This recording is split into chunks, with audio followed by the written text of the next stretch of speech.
Welcome to the Nectar podcast, discussing the things we think about Hull City AFC. Along to the latest Nectar podcast. As you can see, if you're watching us live on Periscope or via our YouTube page, Andy and Les are here as usual. Plenty to talk about, all regarding pretty much one game of football at the weekend, an eventful one. And Andy, the winning run ends, but the unbeaten run continues. It's a sign of how far we've come, and in such a short, almost frenetic period of time, that we're disappointed to only draw 2-2 at Aston Villa. Yeah, I guess we're disappointed to let a 2-goal lead slip, perhaps more than only draw at Villa. It's probably a result we'd taken before the match. It's a handy point against a handy side, and it actually lifts us a place at the table. So I'm not downhearted by the point at all. I think if I had more realistic hopes of getting in the top six, perhaps I might have thought that it was a bigger shame to let a couple of points drop, having led 2-0. But overall, I'm pretty pleased with it. We're playing good stuff, aren't we? And we're competing in these games in the way we went a little while ago. So take it for what it was, an entertaining fixture and a point.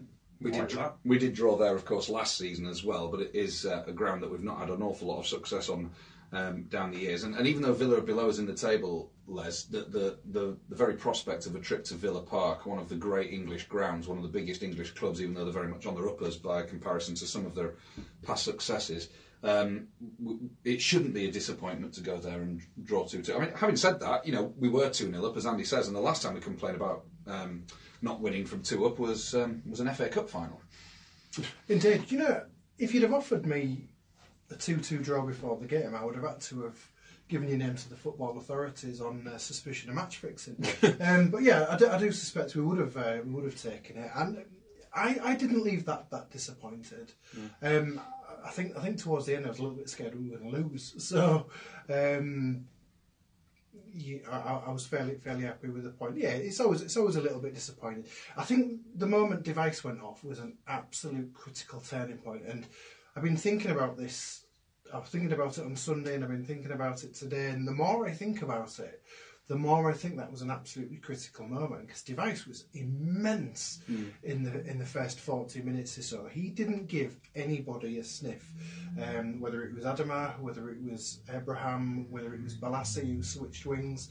He just took them all out of the game. It was brilliant. And he turned his ankle or whatever he does, has to go off. And we immediately concede a goal from his position. And I'm not chucking brickbats at Mackenzie for this. He's a young lad. He didn't really have a great deal of time to sort of prepare when he was thrown on. And Villa took advantage of it. And it was interesting. My missus went to the game on Saturday and she was cooing over James Chester's physique because he's bulked up a little bit. And it was that allowed him to sort of completely physically dominate and overpower Mackenzie. Are you saying that she didn't coo over James Chester prior to that physique when he was a Hull City player? Well, he was a little bit scrawny, wasn't he? And I always think he looks like Kate Abdo with a buzz cut. Yes, he does. So, I was saying stuff to her like, watch Ivandra, watch how he treats the ball like a lover. And she was cooing about James Chester's pecs.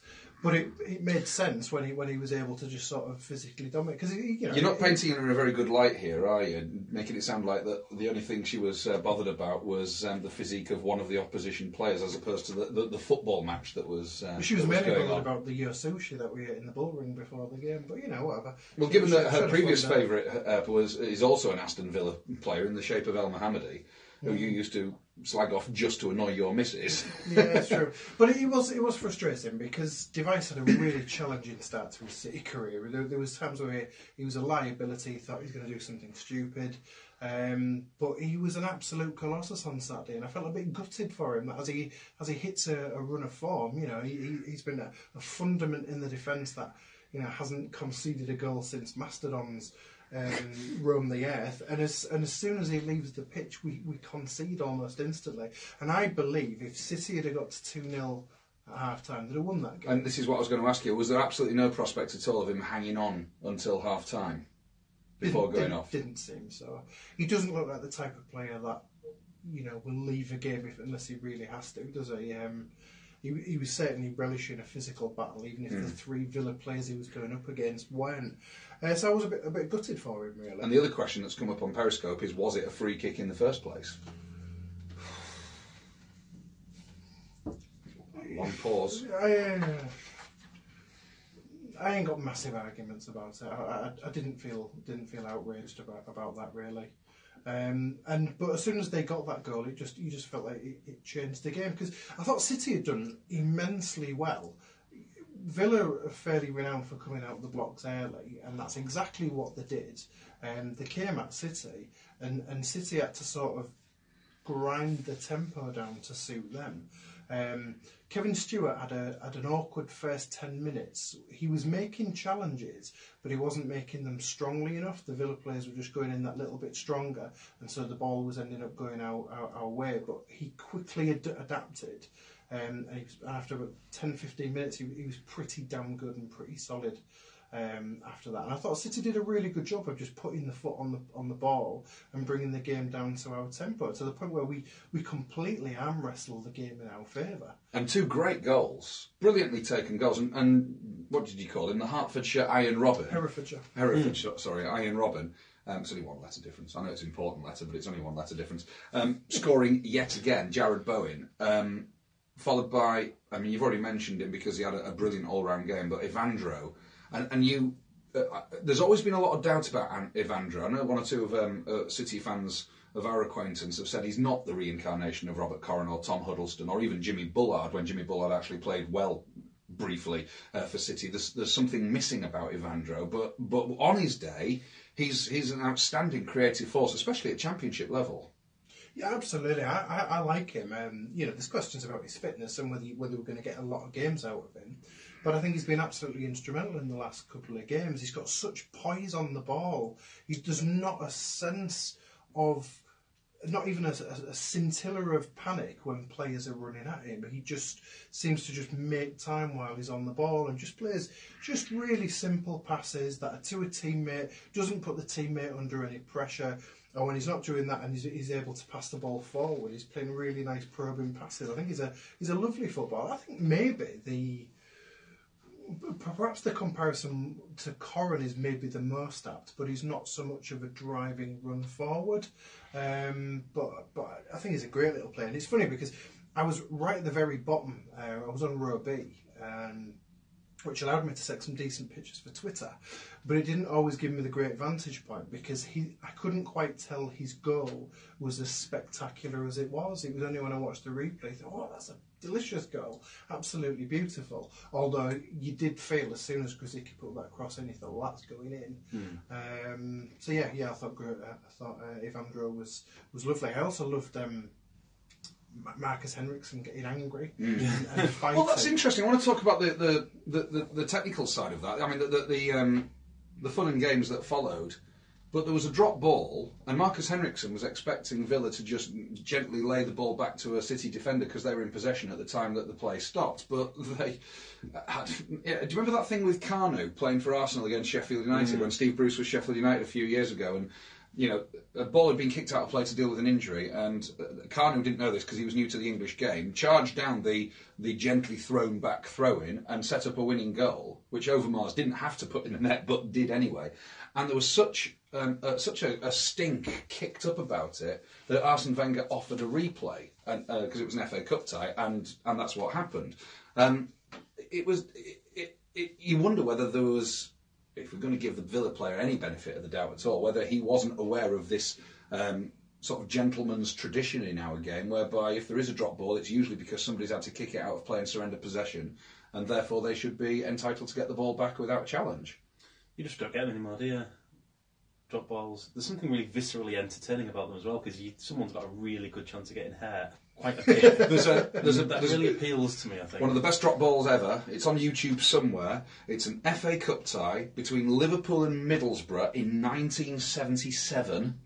And it's Jimmy Case versus Graham Souness. Now, can you imagine what that was like? It was, and Souness's performances that day impressed Bob Paisley so much that he signed him the following year. But it's an absolute belter. You could get a really good hour or so's diversion, couldn't you, of looking at good, or even great drop balls of our time, couldn't you, on YouTube? It sounds like the sort of thing that maybe a niche YouTube channel, perhaps. It's the type of thing JR's doing. Hey, I was right just going now. to say that JR's going to look for the best drop ball challenges ever. ContestedDropballs.net. But did you think that Henriksen had that sort of devilish side to him, that he would go and basically offer out the entirety of Birmingham on the strength of that drop ball decision, or non-decision, if you like? I like the new edgy Henriksen. It's like when somebody in the WWF does an unexpected heel turn or something like that, isn't it? And you don't see this mean streak. You would imagine they don't have it, and then all of a sudden to see it manifested, to see him eyeballing the Villa side, to see him conducting the North stand at full time. Where did all that come from?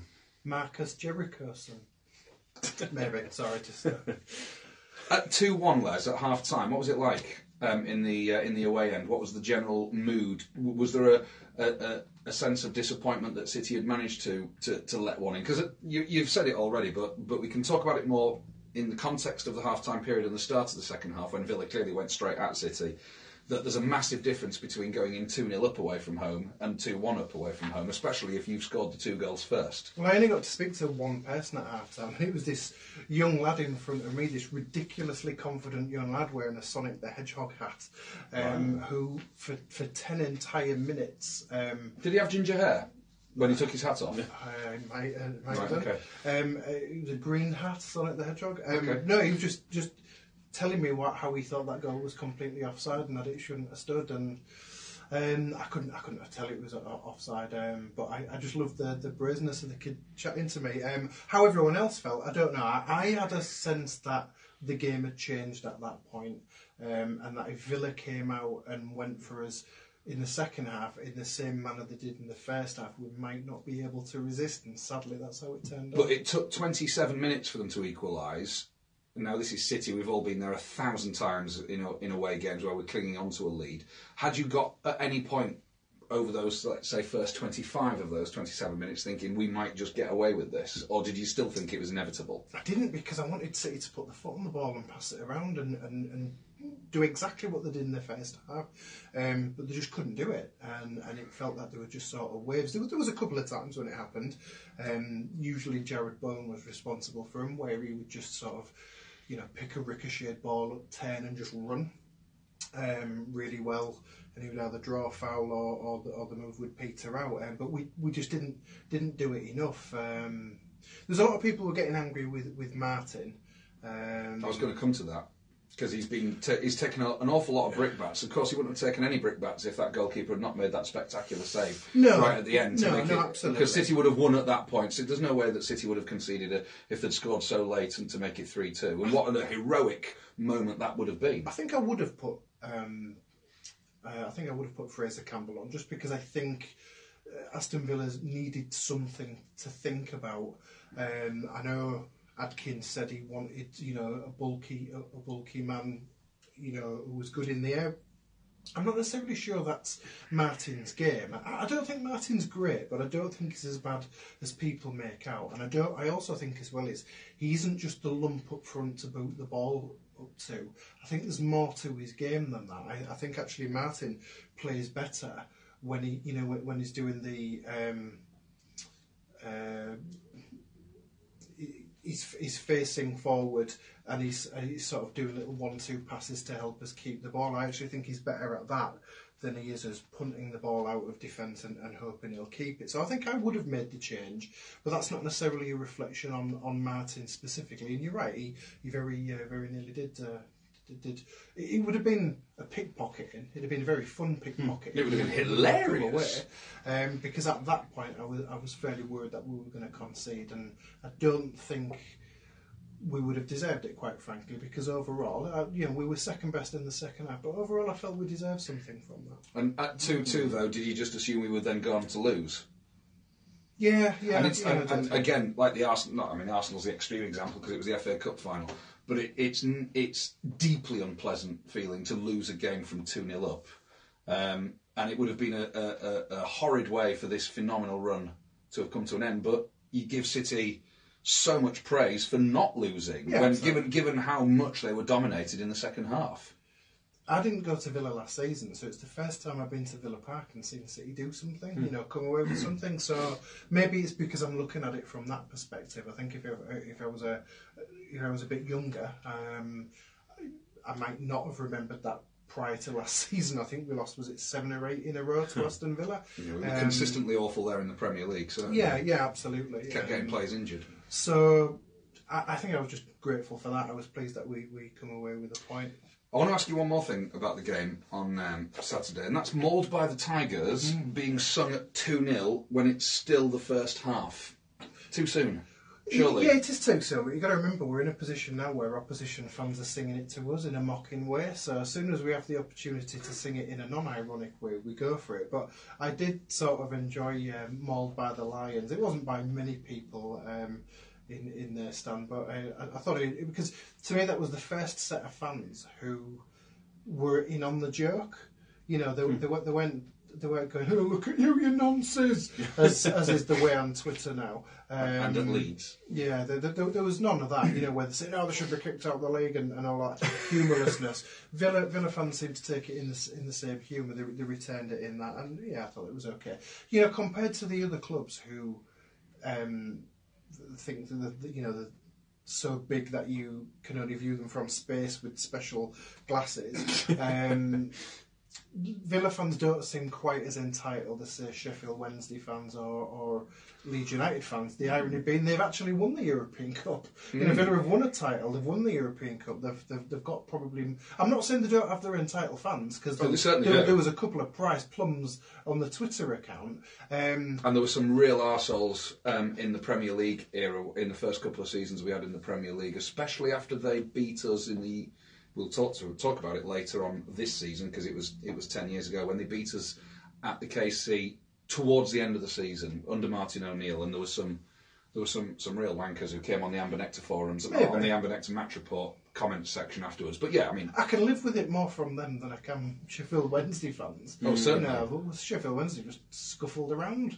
You know, forever. Yeah, absolutely. So one League Cup in 1991. I'm not saying. I think all clubs have got wankers. I think we've got a small populace. A carful. I may even be included in that. But how very self-aware of you. Yeah, especially if you praise Ranocchia.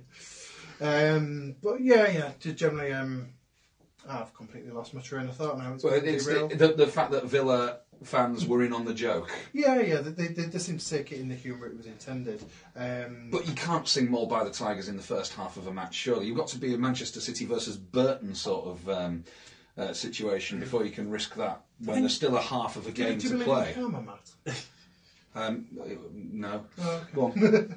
I think I'm all right with. I think it wouldn't have happened in normal circumstances, would it? But I think City fans seem determined to claim this for our own. So do you think it was not necessarily because they believed it was true that the game was over and City were going to give Villa a shoeing? It was because the chances had so much. It's because criticism. Content stealing, Twitter accounts are mocking for it week on week as if they're saying something fresh. Yeah. And the more they do that, the more we think, no, we're unashamed of it. I suppose another reason why you could justify it a bit more is because City have been on such a phenomenal run that we were kind of feeling completely untouchable. And there's no more untouchable a feeling, I suppose, than when you're 2-0 up against Aston Villa on the back of 6 straight wins. Sure, so you enjoy those moments while you can, because when's the next time City going to win 6 in a row and be 2-0 up in the next one? It could be a little while. But it's horrible when you sing that song that says this game is won, and then you don't win it. Well, if that's the most horrible, that's not even in the top 20 horrible things that's happened to us even this season, is it? So we'll cope. There was a lot of call in the away end, wasn't there, Les, for Fraser Campbell to come on? I know you've touched on it already. Can you put your finger on why Nigel Adkins decided not to? I'm going to take him at his word. That he wanted height up front. I think that's fair enough. I'm not convinced that's Martin's game, and I'm not convinced that's fair on Martin to expect him to play that game. But it worked. We got away with a 2-2 draw, and Martin nearly nicked a winner at the end. So I'm not going to criticise for it, but I think, if City were ever one of those abysmal virtual clubs that got managed by people voting on Snapchat or whatever. Like Luton when they appointed Mike Newell, you mean? I think manager idol. I think a substitution would have been made, and Campbell would likely have been the player to come on. But it works in the end. Okay. Any further comment on that? Yeah, I might have put Campbell on as well. I think it's easy with hindsight, isn't it? But if you're asking the question when the opportunity to put him on is still there, as opposed to something happens which makes you think, well, I would have done this. I remember years ago when, oddly enough, same city, when we went to Birmingham in the horrible, and we'll talk about this later this season as well, because it was in the Ian Dowie period. No, we'll talk about that next season, won't we? But in the Ian Dowie period, we went to Birmingham, and they had a man sent off. It was 2-2, and all of Dowie's substitutions were like for like, and we were a man up 2-2, and we had a real opportunity to go and win the match, and he wouldn't make that substitution that just suggested we were going to up the ante slightly. And that's what all the comments that I've seen about Campbell not going on, even though it would have been a like for like, albeit different types of player, but both centre forwards, as opposed to putting on a second centre forward and taking off a midfielder, a Henriksen or somebody like that. And that's what it reminded me of, that just this sort of safety first thing. And I suppose you're entitled to safety first when you've relinquished a 2-goal lead against a side who clearly are after the win because they want to go above you in the table. But there's nothing inherently unsafe about swapping your strikers, is there? I think that's the safest change you probably can make, apart from obviously going more defensive. I think I'd have had Campbell on, and this is a minor point, isn't it? It's not as though anything particularly grave has been lost, or even as you say, in hindsight, maybe it wasn't the worst decision because we did hold on.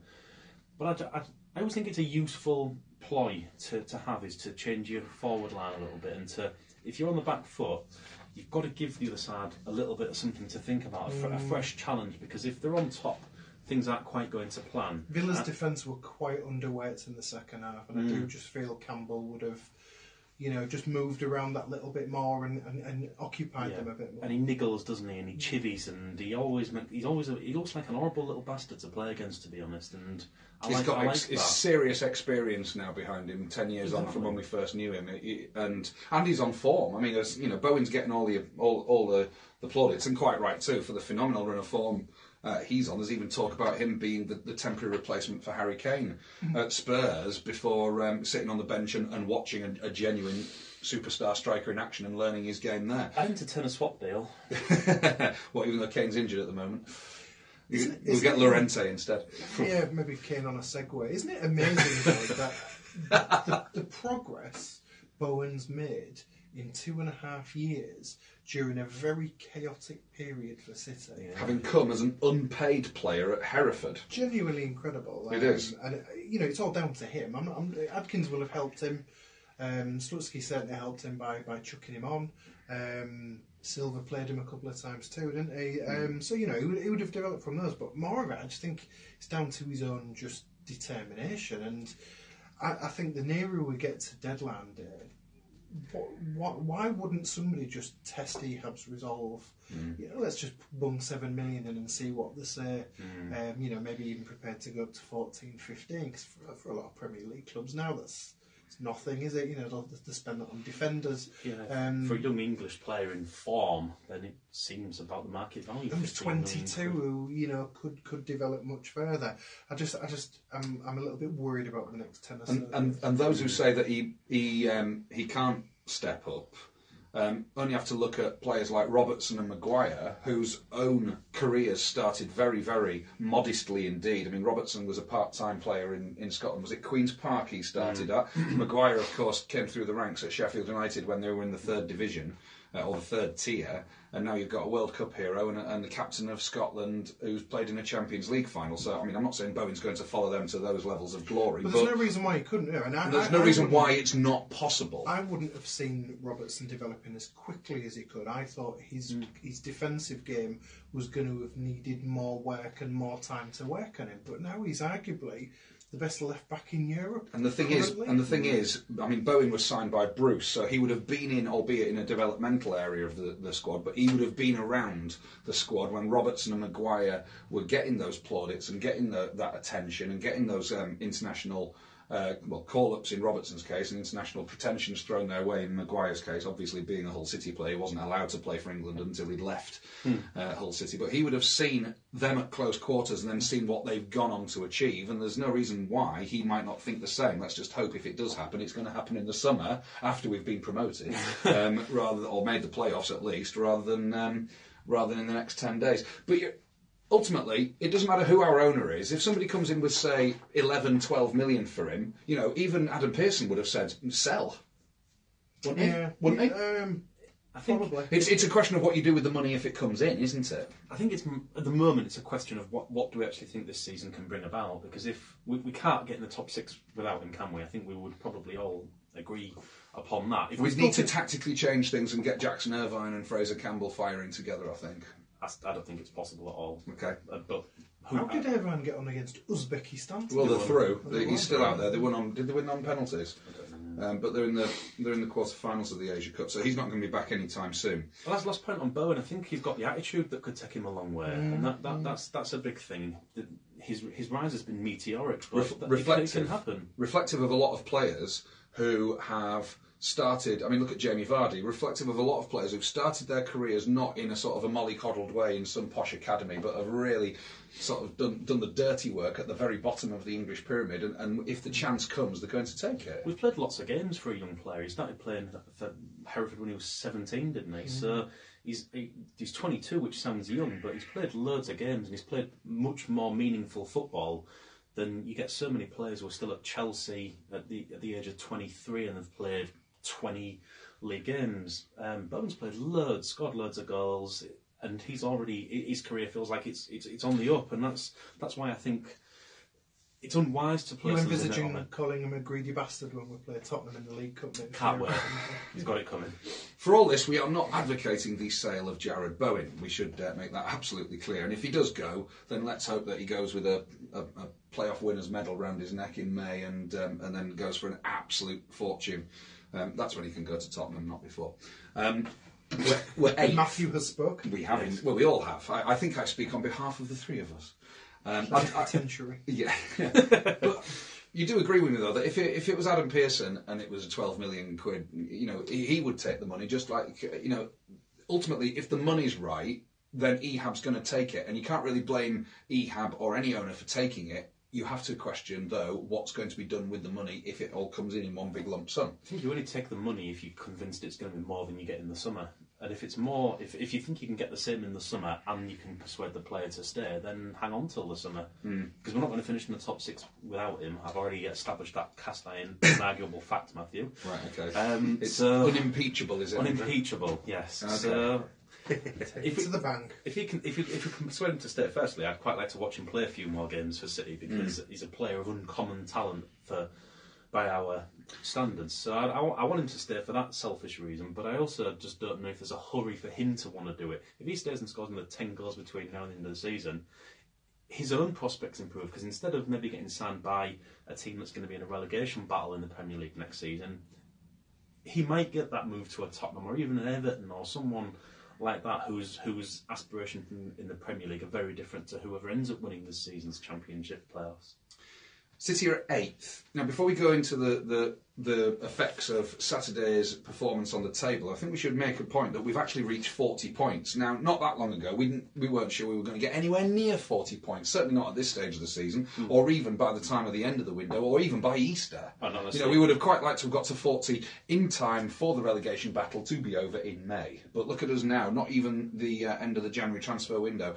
And that is a serious... a serious achievement, isn't it? It's the cut-off point for relegation. Well, yeah, I think you need mid-40s, don't you? Around about a point a game, and you're probably going to be all right. You might not be some seasons, but that's just how it'll break. But we're 17 points clear of the bottom 3, which is just giddyingly. It's crazy, isn't it? Yeah. I didn't think we were going to get 40 points, even if they extended the season to about 300 games at one point. So to be there now, and the gap between first and us is smaller than the gap between us and relegation. I think it is discountable now, isn't it? It is. Even professional cynics and pessimists such as us. I think it's discountable, not so much because of the number of points clear we are, although 17 is obviously a lot, but also from the number of teams between us, and the bottom three. So 40 points it was always a target for the end of the season when you look at how lousily the season started, and it's been achieved well in advance of recent expectations. It's a fantastic achievement.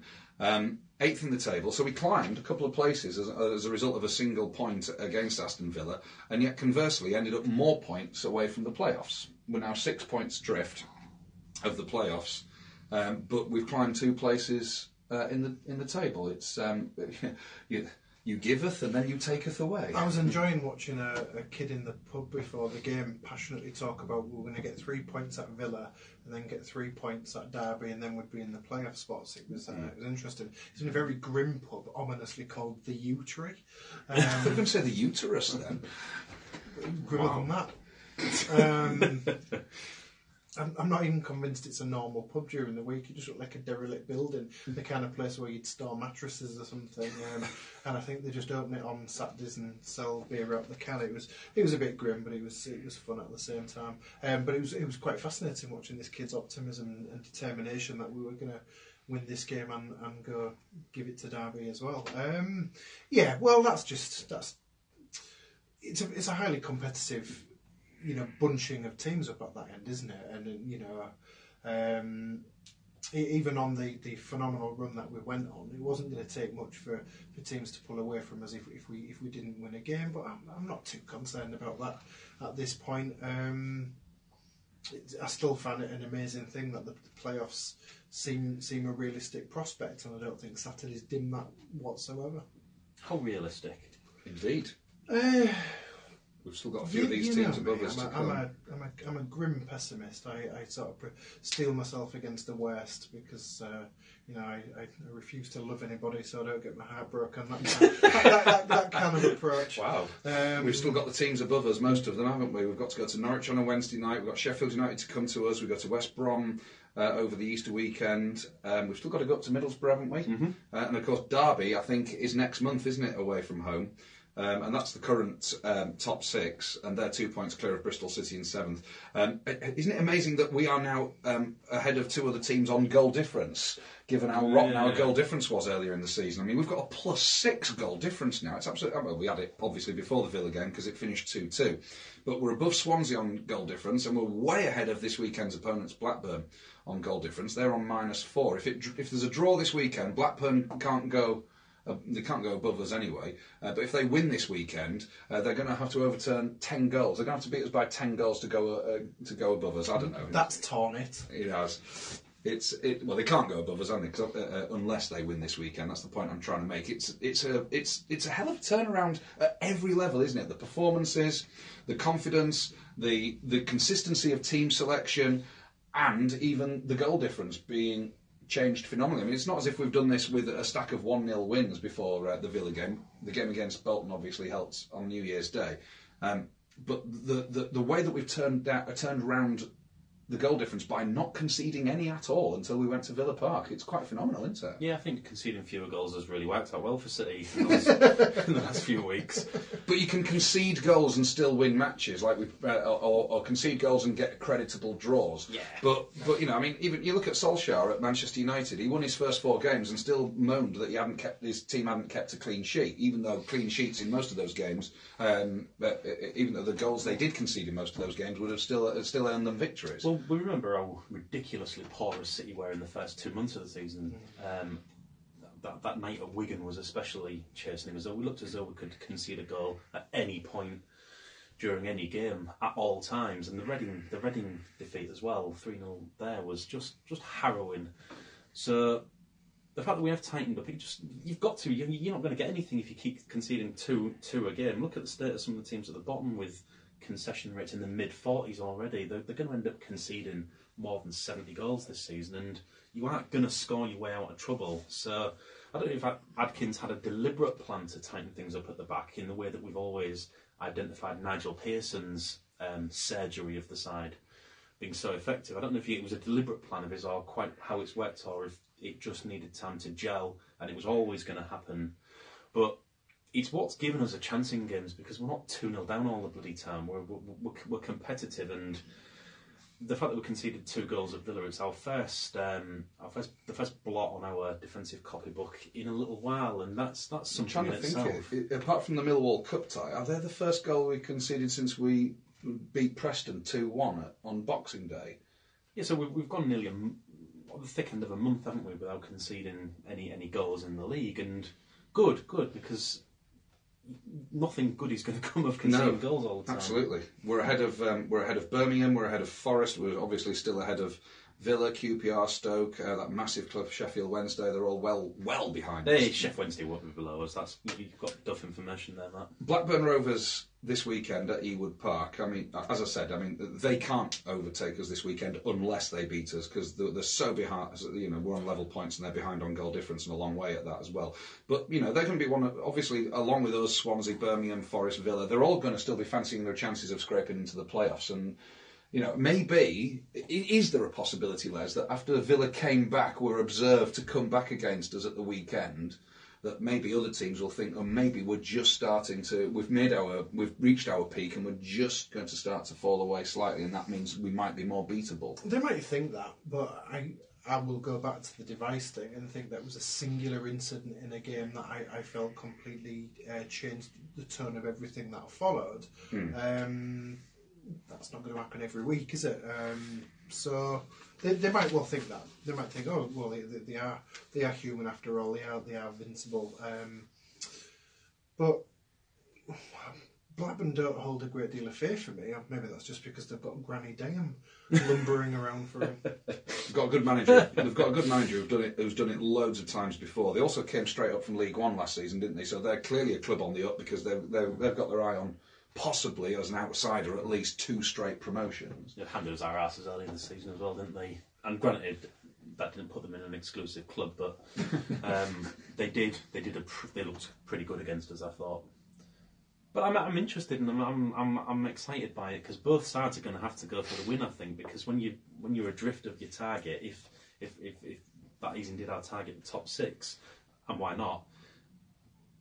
A draw's not much good at the moment. You want to fancy yourselves to beat fellow mid-tablers, don't you? And to think you can elevate yourself a little closer to the top 6. Blackburn have got to go for it. And why the hell not? They're having a really good season, considering the way even in this division last time around. So I think they do deserve a lot of credit, because they looked like they were going to fall away a few weeks ago, and they're still in there in the same way that we're just about in there. And if they win, and that springboards them for a couple of wins, then they're going to get right up to the top 6. You look at us starkly as, if City win and Derby lose this weekend, we are 3 points behind Derby with a better goal difference. That could be it's as stark as that if those 2 results happen to come our way this weekend. Obviously, there's still a lot of football to play afterwards, but it's like it's not just seeing the light at the end of the tunnel; it's actually sticking your hand out the tunnel and feeling the sunshine on your hand. That's poetic. Well, indeed, it's certainly by my standards, yeah. Yeah, I'm quite enjoying this thorough rinsing of the league table at the moment. It's great, isn't it? Yeah, you're absolutely right. It's possible. Can you think, just before we go into the history stuff, can you think, since you've talked about the device injury and the effect that had on the game, can you think of any other instances where City's fortunes in a match have turned completely, and I mean turned for the worse, because a player got injured and went off? The one that immediately springs to mind for me, it's indirect, it's when McShane went off at Liverpool and Bernard Mendy had to go to right back. We've talked about that game earlier this season because it was 10 years ago. And it completely changed a match that we were 2-0 up in and ended up, oddly enough, drawing 2-2. It was a carbon copy, in a way, of what happened at the weekend. Can you think of any other instances where we've lost a player that has completely changed for the worse City's fortunes in a game? Not off the top of my head. I wonder if our periscopees might be able to think of one or two from maybe the dim and distant past, maybe going back to the old League One and League Two days.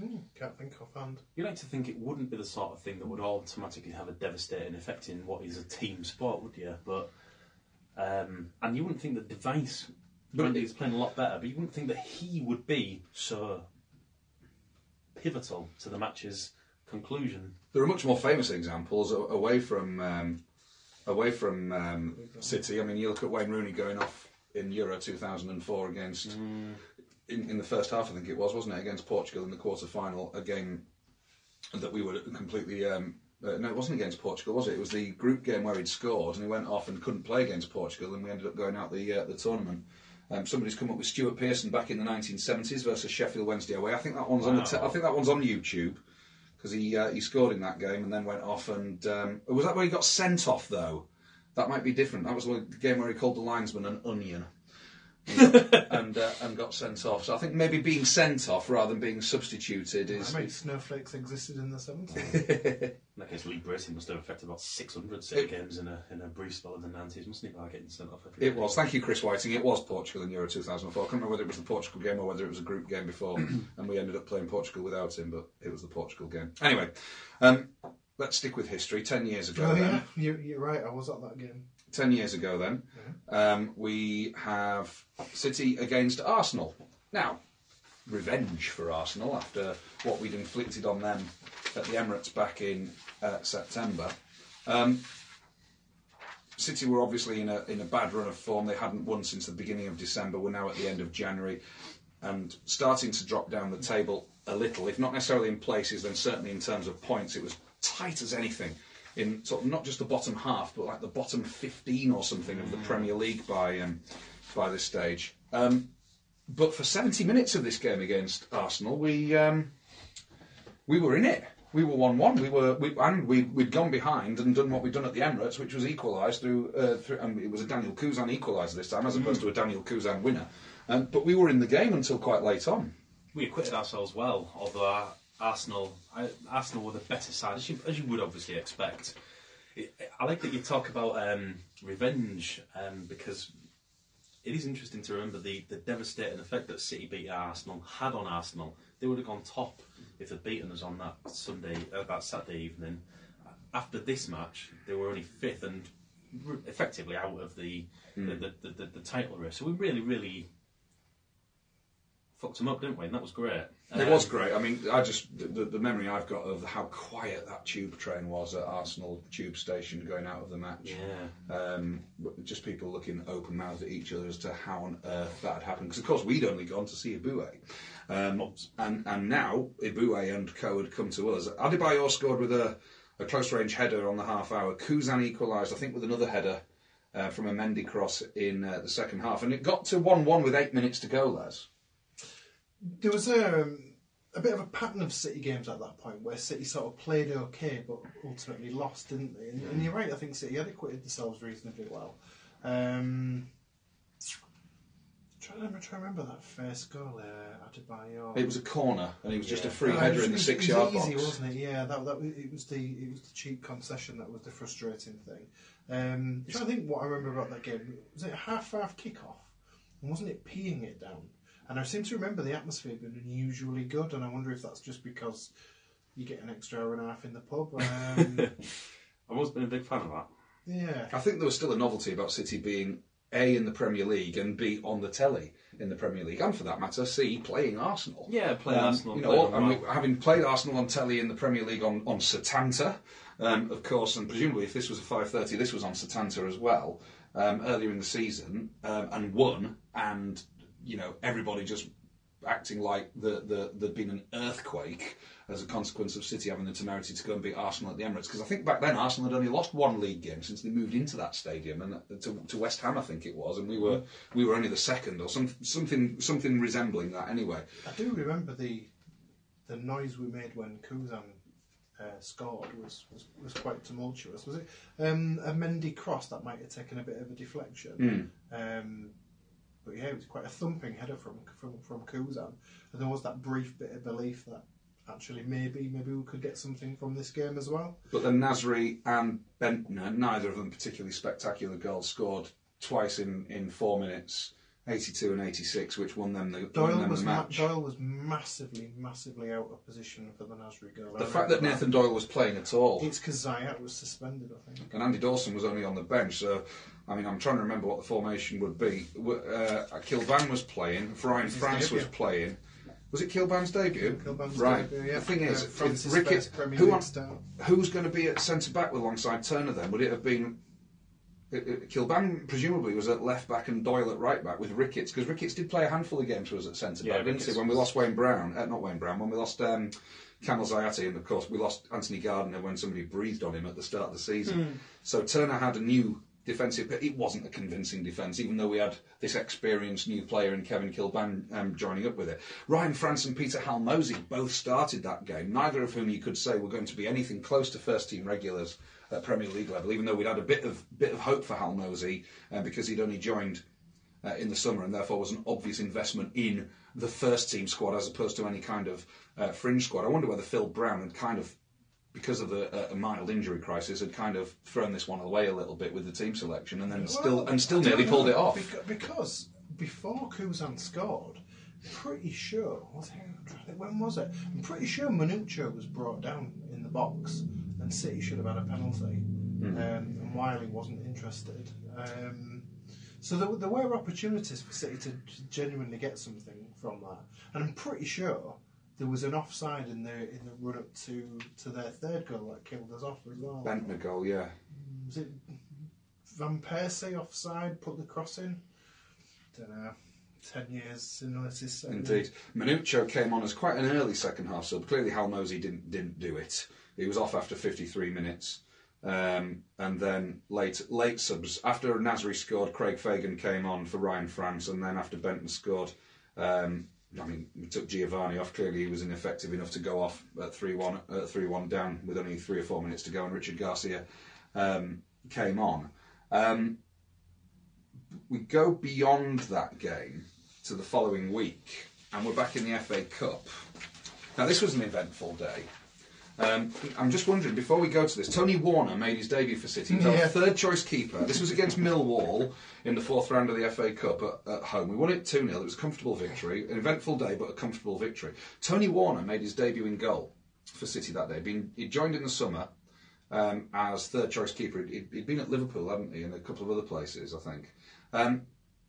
Now, we will talk about this next week on the podcast, but we went to West Ham after this and Matt Duke played. And I'm wondering whether Myhill was blamed by Phil Brown for any or all of Arsenal's goals, because he might not have played in the cup tie anyway, but maybe Tony Warner played ahead of Matt Duke because Matt Duke had already been earmarked for the West Ham game the following week.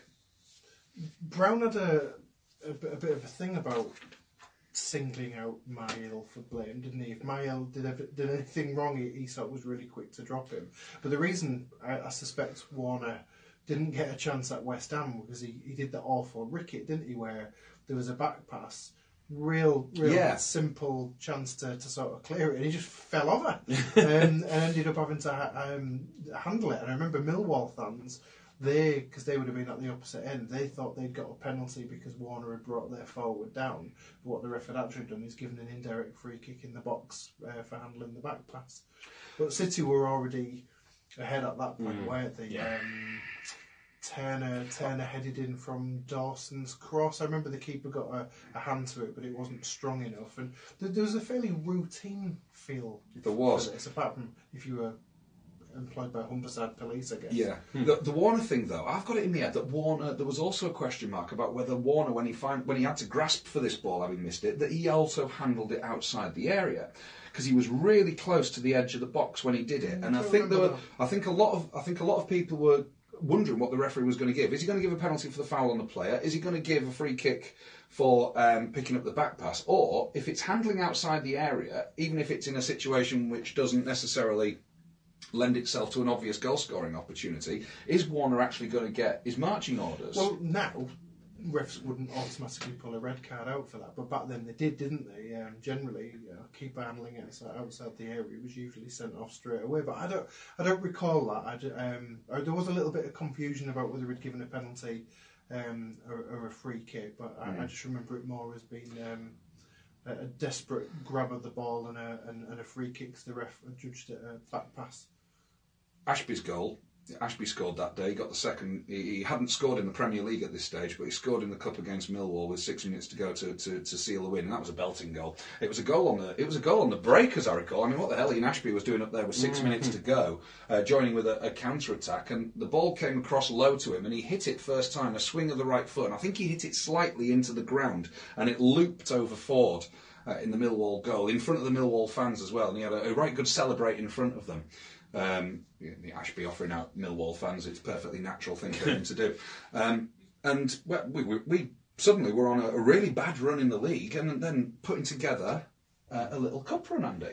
Yeah, it's interesting that we put a strong side out for this as well, because City were a lot higher in the league pyramid than Millwall. But yeah, they were League One at the time, weren't they? Yeah, I don't think we were taking any chances. We'd not won for a while, and you can imagine that losing at home to a League One side would have really began to crystallise a few of the doubts that were starting to surface at that time. So we didn't take any chances with the team selection.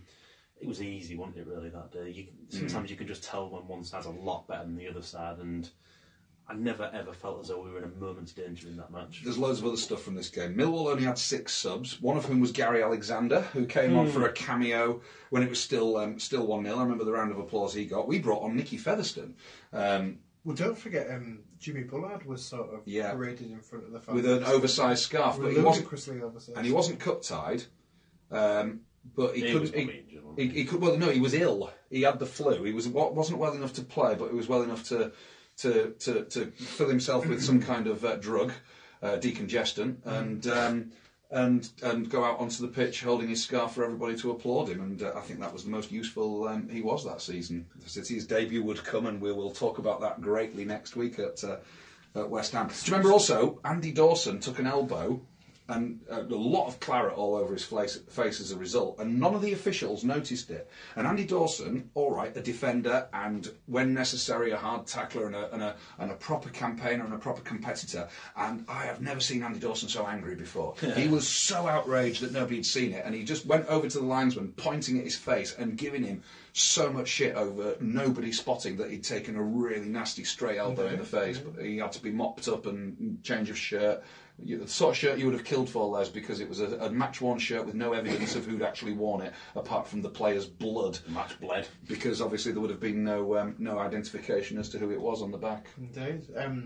Bullard wasn't the ugliest thing that happened that day, otherwise. He was more when there was police horses on the pitch pissing all over it. Do you remember? There was just like this big police horse, just like a rapid jet, just streaming all over the pitch. I was just thinking, you really don't want to play on a pissy strewn pitch, do you? Thankfully, City's drainage has always been fairly good. But do you think that Phil Brown thought even at 1-0 we had it won on the grounds that the only substitutions he made brought on Nicky Featherstone and Caleb Folan?